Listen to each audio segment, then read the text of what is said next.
American English, American English. Teach and learn American English. In this teaching tip topic, Melissa will examine what identity is, the connection between identity and culture, and some activities for teaching identity and culture in the English language classroom. Welcome, Melissa. Welcome to Teaching Cross-Cultural Communication, Culture and Identity. I'm Melissa, and I'm happy to be here with you today. Let's get started. Today I'll show you how we define identity.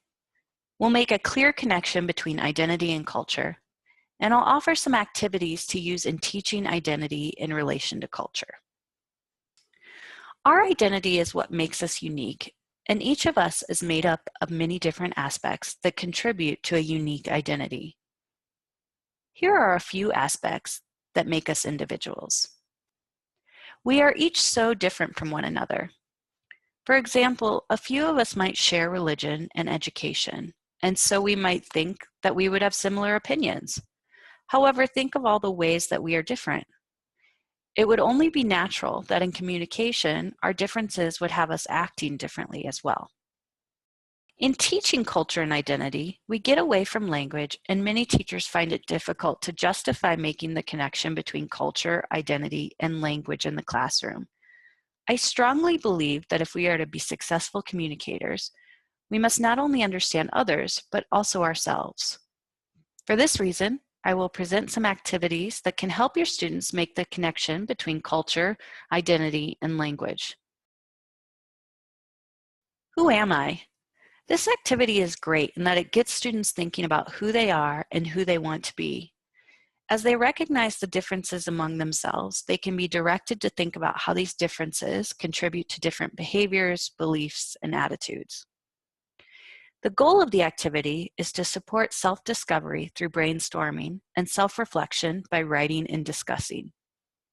Ask students to list 10 words in English about themselves. Pair or group students and have them share their list. Once they've shared, ask them to write a paragraph about themselves containing the information they've shared. After, they can return to their groups to share their descriptions. One of the most important aspects of this activity is giving learners the freedom to discover who they are and how they want to present that picture of themselves. Closely related to this activity is how are we different? The goal is to extend the conversation on identity and generate empathy as students recognize differences in others.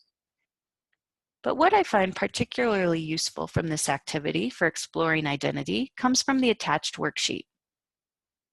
The worksheet guides students through a set of questions about aspects of themselves such as, what is your religion? What music do you like? What food do you eat? What languages do you speak?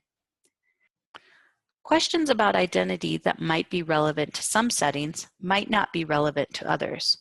You can work with your students to come up with your own sets of questions. Clothing and impressions. Clothing and dress is often ignored when it comes to nonverbal communication, but it plays a role in how we inform impressions of one another and our own understanding of who we are in terms of our identity. The goal is to recognize how we use clothing to give people details about ourselves. Ask students to look around the room.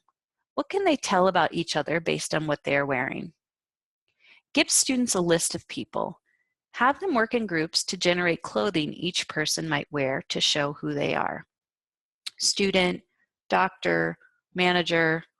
When finished, bring students back together and ask them to reflect on what their own style says about themselves. This activity is particularly relevant to teenagers as they are often grouping people based on appearance. One way to use this activity is to highlight the idea that how you dress will result in judgments made about you, but understanding that these judgments can be overcome with a deeper understanding of our differences and choices is an important step in cross-cultural understanding.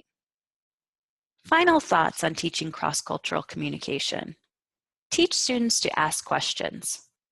Teach students to observe and learn from watching others. Teach students to make mistakes and hope that others teach people about new ways and cultures. In summing up, today we talked about what makes each of us unique in terms of the different aspects that make up our identity and how culture is related to identity. I also gave you some activities to use in class to highlight and teach culture and identity.